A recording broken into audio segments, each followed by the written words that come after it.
Pour ce dernier regard décalé de 2025, Hamid Faljaoui reprend le micro pour un grand décryptage de l'année écoulée. Or, au sommet, Bitcoin en perte d'aura, intelligence artificielle entre révolution industrielle et bulle spéculative, Europe fragilisée face aux États-Unis et à la Chine. En filigrane, une même question. Que disent ces tendances de nos peurs, de nos choix et de l'avenir qui se dessine? Un regard lucide, sans langue de bois, pour refermer une année dense et ouvrir 2026 avec un peu plus de clairvoyance. Bonjour Hamid Faljaoui. Bonjour C'est Gaël. un plaisir de te retrouver pour ce regard décalé. Ça faisait longtemps qu'on ne t'avait pas eu dans ce podcast. Exact. Et comme on va clôturer l'année, je te propose, si ça te va, de faire un petit peu presque un récap. C'était une année qui était quand même très très dense, Oui. 2025, à plein de niveaux différents. Il y a plein d'événements qui se sont passés et certains ont été finalement très révélateurs de notre société, de notre monde et puis de l'avenir qui nous attend. Alors, je voudrais par exemple, c'était un peu la star de 2025, l'or, et l'or est en même temps et au même moment très révélateur de la mentalité, du ressenti de notre société. Oui, enfin là, on fait presque de la psychologie, effectivement, mais c'est vrai qu'au niveau des placements, je pense que l'or... il y a la Corée du Sud aussi qui a fait un très très bon résultat au niveau boursier. C'était le pays où il fallait investir, mais bon, c'est toujours facile de le dire après coup. Mais l'or, effectivement, puisque au moment où on se parle, je crois qu'il est à 4400 $ l'once. Et certains pensent, enfin, c'est comme toujours avec les experts, on n'est jamais sûr de leurs prévisions, mais certains pensent qu'à minima, on restera autour de cet environnement-là, et certains pensent même qu'on pourrait passer à 5000 $ l'once, vu qu'il y a 7-8 mois, il était encore à 3000 $. Donc vraiment une très très belle progression, qui est due aussi à des facteurs qu'on commence à connaître maintenant, c'est-à-dire essentiellement les banques centrales, notamment d'un certain nombre de pays émergents, que ce soit la Chine, quoique la Chine ne dévoile pas tout, elle est assez discrète là-dessus, mais d'autres pays comme la Turquie et autres qui achètent beaucoup, beaucoup d'or, aussi pour se dérisquer, pour avoir d'être moins dépendante, si je puis dire, du dollar. Et c'est ce qui fait qu'aujourd'hui, l'or est devenu la deuxième réserve de la plupart des banques centrales, donc elles achètent énormément de tonnes. Et c'est vrai qu'on pourrait faire même le lien, les gens ne le font pas assez souvent, avec ce qui s'est passé avec Euroclear, ici en Europe. Les gens ne se rendent pas compte que beaucoup de banques centrales observent, il n'y a pas que la Russie évidemment qui serait fâchée qu'on puisse séquestrer ces avoirs. Alors ici ça a été décidé, on ne va pas les séquestrer, enfin s'ils sont séquestrés mais on ne va pas les utiliser. Et donc tous ces banques centrales se rendent compte que demain, si elles se fâchent avec telle ou telle grande nation, telle grande puissance, une partie de leurs avoirs pourrait être séquestrée, donc d'où l'intérêt de s'intéresser à l'or. Voilà. Alors un truc qui va peut-être aussi pousser l'or vers le haut, ce sont aussi les banques centrales, mais pas parce qu'elles achètent des tonnes et des tonnes d'or, des lingots, etc., mais tout simplement parce que ce soit en Europe ou aux États-Unis surtout, il y aura encore une baisse des taux d'intérêt en 2026. En tout cas, c'est ce que prévoient la plupart des experts. Et tu sais très bien que l'or ne rapporte pas de dividendes, ne rapporte pas de coupons, ne rapporte pas d'intérêt. Et donc, plus les taux d'intérêt filent vers le bas, plus l'or retrouve ou encore un attrait encore plus fort. Et donc, si les taux d'intérêt continuent à baisser, notamment si les taux réels commencent à baisser ou continuent à baisser, c'est quelque chose qui va sans doute favoriser l'or. En tout cas, on le voit, il y a énormément d'officines en Belgique, à Bruxelles et autres, qui s'ouvrent parce que tout le monde raffole de l'or et tout le monde veut en avoir. On peut rester un peu optimiste alors et se dire que ces records que l'or a battus en 2025, c'est pas tant le signal d'une menace finalement et d'une peur de la société sur les craintes géopolitiques. Si, bien entendu. En général, l'or, c'est quand même, c'est juste du métal finalement. Donc, quand les gens se réfugient vers du métal, c'est qu'il y a quand même une angoisse sourde de la population en se disant, voilà, ça c'est quelque chose que l'État ne peut peut-être pas nous confisquer, voilà, c'est une angoisse sourde, effectivement. Après, il y aura aussi un problème pour les Belges qui est tout récent, c'est que les plus-values sur l'or, à partir de 2026, vont aussi être taxées. On ne sait pas très très bien comment, parce que certains ont hérité de lingots ou de certains bijoux, etc. Et donc, ils n'ont pas nécessairement les reçus pour le prouver, etc. Donc là, il y aura peut-être un casse-tête. Et c'est ce qui fait que certains m'ont dit qu'il y a eu des ventes d'or un peu précipitées ici, fin 2025, justement pour éviter ce casse-tête. Oui, c'est sûr que moi, pour les analyses que j'ai pu avoir ici en cette fin d'année, on sait bien qu'il faut réadapter nos stratégies d'investissement pour que ces plus-values, cette taxe sur les plus-values, ne soit pas trop lourde pour les investisseurs. Alors du coup, ça me permet de faire un bond, parce qu'on sait aussi que du coup, ils taxent les plus-values, mais qu'on peut déduire les moins-values. Et du coup, ceux qui ont investi dans le Bitcoin, eux, bah, sont un peu soulagés, puisque de ce côté-là, a priori, ils n'ont pas gagné beaucoup en 2025. Oui, encore faut-il qu'on soit au courant qu'ils soient détenteurs de Bitcoin, ce qui n'est pas toujours le cas, parce que j'en parlais avec, ou plutôt j'écoutais un avocat fiscaliste qui en parlait assez récemment, en disant qu'effectivement, les détenteurs de Bitcoin étaient plutôt anonymes jusqu'à présent. Donc voilà, et donc leur plus-value aussi, et donc leur gain aussi. Ici, ce sera plus le cas, en tout cas pour ceux qui sont dans des plateformes, je dirais, classiques et qui ont pignon sur rue. Ils seront aussi logés à la même enseigne, c'est-à-dire ils seront taxés sur leur plus-value. Là aussi, ça pose un problème. Les moins-values, tu y as fait allusion. Là aussi, visiblement, pour des raisons techniques, si moins-value il y a, elles seront déductibles, mais 1 ou 2 ans après seulement, ce qui est quand même assez bizarre. Voilà, c'est un système qui favorise la taxation sur le plus-value, mais qui défavorise les déductibilités des moins-values. Pour le Bitcoin, bah, moi, je sais que toi, tu es une fervente adepte du Bitcoin. Moi, je reste toujours très... Adepte, je m'y intéresse, je veux comprendre. Voilà.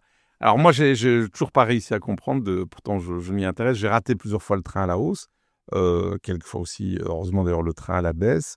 Mais j'arrive pas à comprendre des mouvements erratiques qui fait qu'à un moment donné, c'était le cas cette année, il a atteint le record de 126 000 $ et là, aujourd'hui, il est autour de 86 87 000 $. Donc là, c'est vraiment des mouvements du haut qui m'échappent. Et voilà, moi, je reste toujours très dubitatif pour une simple raison qui a été d'ailleurs évoquée par le patron de la plus grande banque mondiale, Jimmy Dimon, le patron de JP Morgan, pas plus tard qu'il y a 2 jours ou 3, où il disait, mais de toute façon, je n'y crois pas trop. Alors tu vas me dire, bon, c'est un banquier, mais et qu'ils ne sont pas toujours très favorables au Bitcoin, mais surtout, c'est que les États n'aiment pas voir des monnaies parallèles qui pourraient prendre la place de leur propre monnaie parce que les États veulent savoir où se trouve l'argent, ils veulent la tracer, ils veulent savoir combien, ce que tu en fais, etc. Et donc, à partir du moment où il y a une sorte de trou dans la raquette, c'est quelque chose qui va leur déplaire et que donc, de toute façon, ils feront en sorte que ce soit aux États-Unis, que ce soit ici en Europe et tout, que les cryptoactifs ne prennent pas trop de place. Pourtant, j'avais justement le sentiment de là où je suis et de la façon dont j'observe cet univers crypto-monnaie, c'est que cette chute du Bitcoin pouvait entre autres s'expliquer par une perte d'aura, cette alternativité qu'on lui donnait, et d'avoir finalement de plus en plus d'États, et on le sait, entre autres les États-Unis et d'autres, qui investissent dans le Bitcoin en se disant, voilà, c'est une monnaie alternative qui peut nous rapporter de l'argent, et voir finalement de plus en plus d'institutions se plonger dans cette crypto-monnaie à retirer la magie, l'aura et la valeur du coup du Bitcoin. Sans doute, en même temps, c'est ce qui a aussi poussé à la hausse le Bitcoin, hein, jusqu'à 126 000 $. C'est le fait qu'il y avait des flux qui sont partis notamment dans des fonds investis en cryptoactifs, parce qu'on ne peut pas parler de crypto-monnaie, plutôt cryptoactifs. Mais là où le Bitcoin, et serait mon point final, en tout cas sur ce sujet-là, c'est que on nous a aussi répété à l'envi que les cryptoactifs et le Bitcoin en général étaient décorrélés des marchés financiers et des autres, et qu'il fallait en avoir ne serait-ce que sous forme de diversification. Et ici, on a bien vu qu'il a suivi vraiment les valeurs actions, et notamment les valeurs technologiques. Et donc, le côté décorrélé, on attend de le voir. Donc, ça a été plutôt un slogan qu'une réalité. Oui, de moins en moins, hein, il est de plus en plus corrélé finalement aux news économiques et Exact. au marché. Un autre événement qui a fait 2025, et je sais que c'est un élément qui te passionne, c'est la saga IA, bulle, pas bulle. Alors chacun vraiment a son avis. Je pense que honnêtement, j'ai eu l'occasion d'avoir 10 experts analystes financiers ces derniers jours pour les rétrospectives et les perspectives 2026. Aucun n'est d'accord sur bulle ou pas bulle autour de l'IA. Ça m'étonne parce que quand on lit quand même la presse financière, tout le monde considère qu'il y a une bulle. La question, c'est pas est-ce qu'il y a une bulle, c'est quand elle va éclater. Et ça, au niveau du timing, alors si on était religieux, on dirait il n'y a que Dieu qui connaît la date de son éclatement. Donc voilà, on ne le sait pas. Et d'ailleurs, personne ne peut le prévoir. Et le meilleur exemple qu'on répète souvent et qu'on cite souvent, c'est celui d'Alan Greenspan, l'ancien président de la Banque centrale américaine, qui à l'époque avait parlé d'exubérance irrationnelle, hein. C'était l'expression qu'il a utilisée pour les actions, qui à un moment donné étaient stratosphériques, à des cours stratosphériques. Et il a dit ça en décembre 1996. Exubérance irrationnelle, en disant « Je ne comprends pas pourquoi les cours sont à des sommets ». Et la bulle a éclaté en mars 2000. donc 4 ans pratiquement après. Donc tu vois, personne, même un type aussi génial au niveau financier qu'Alan Greenspan, personne ne peut prévoir l'éclatement de la bulle. Alors après, ce qui est intéressant, c'est pas tellement de savoir s'il y a une bulle ou pas. Je crois que en fait, la plupart des gens sont d'accord. Simplement, ils savent pas si elle va éclater, quand est-ce qu'elle va éclater. Et puis il y a toujours cette peur de se dire, voilà, je me mets en liquide beaucoup trop tôt. Et puis, je vais peut-être voir encore je dirais, les cours qui vont monter. Je vais peut-être rater 6 mois, 1 an ou que sais-je. Donc, il y a toujours le côté à pas du gain qui freine certains. L'autre question qui se pose, et c'était aussi Jeff Bezos qui en a parlé lorsqu'il était invité à un sommet de la tech à Turin il y a 1 ou 2 mois. Il disait attention, il y a 2 bulles. Il y a la bulle financière classique, comme on l'a connue par exemple pour la crise des subprimes, où là effectivement c'était vraiment une crise financière qui n'a rien créé, et donc ça a été dramatique en 2008 quand elle a explosé.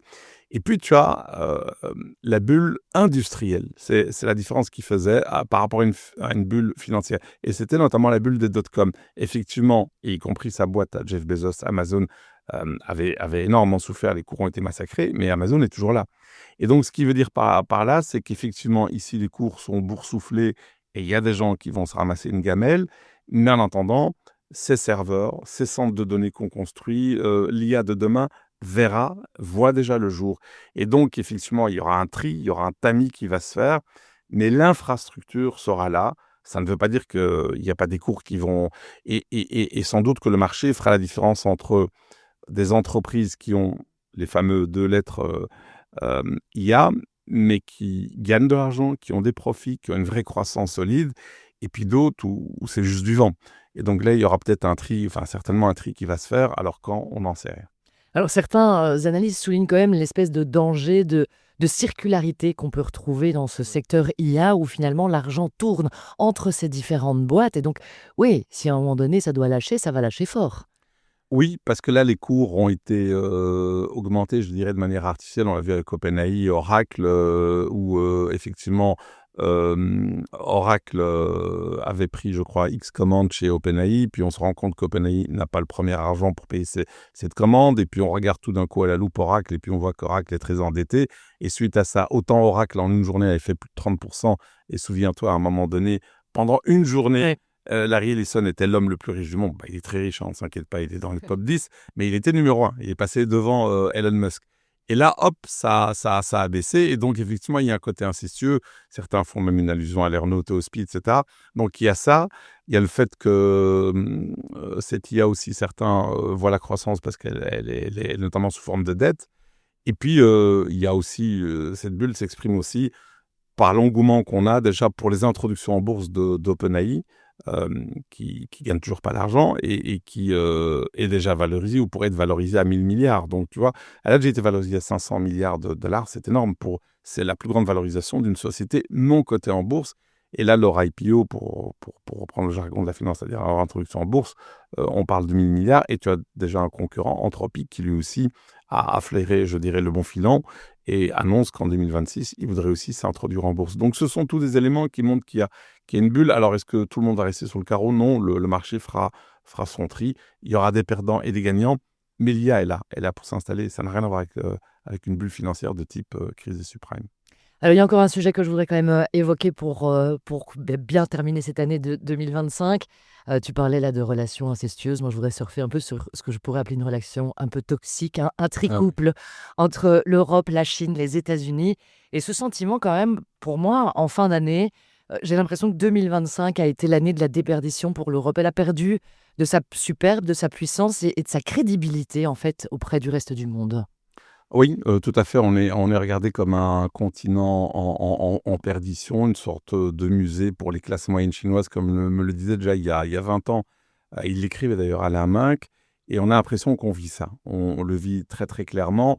Et d'ailleurs, ça a été écrit noir sur blanc, parce que je ne sais pas si tu te souviens, au début de l'année, il y a eu J.D. Vance, le vice-président américain, qui est venu à Munich et qui nous a dit des choses pas très aimables, pas très agréables. On pouvait se dire que c'est sous le coup de la colère ou je ne sais quoi. Mais là, clairement, la doctrine américaine qui a été dévoilée il y a 10 jours par Washington, en fait, Ouais. et clairement, et qui montre quelle est la doctrine officielle des États-Unis, leur stratégie. Alors, on aurait pu se dire, tiens, ils nous reprochent, comment dirais-je, de ne pas nous défendre nous-mêmes. Et c'est pour ça qu'ils nous ont poussés à augmenter nos défenses, nos Nos investissements dans la dépense. à Dans les 2%, dépenses. 3% à 5%. Voilà. Et que donc, on doit faire un effort. Mais là, on se rend compte que c'est même pas ça qu'ils nous reprochent. Bien sûr qu'ils nous reprochent aussi cela, mais carrément, ils nous parlent d'effacement civilisationnel quand Ouais. on regarde la note.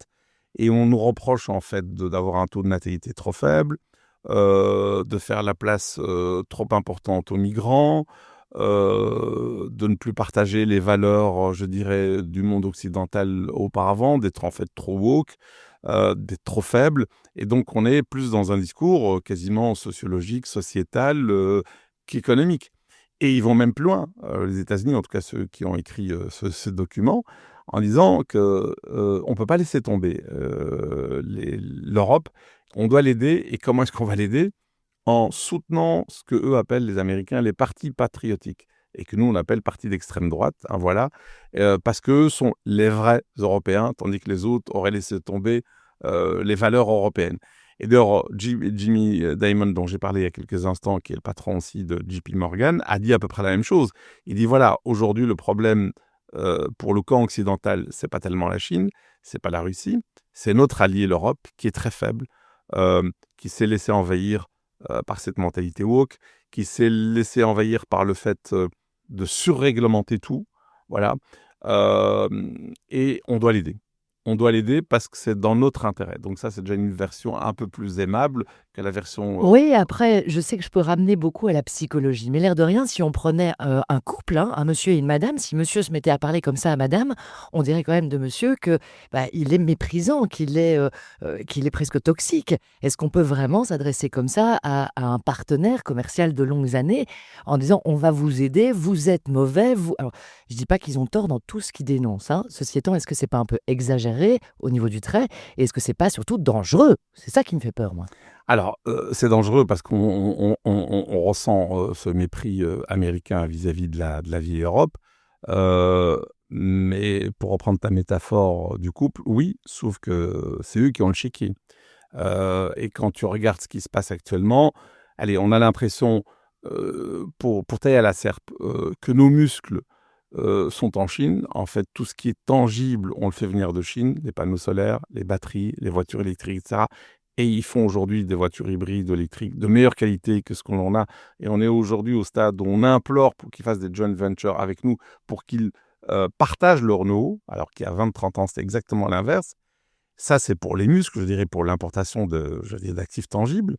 Et puis de l'autre côté, clairement, notre cerveau, il est aux États-Unis, à travers les serveurs, à travers le cloud, à travers les GAFAM, etc.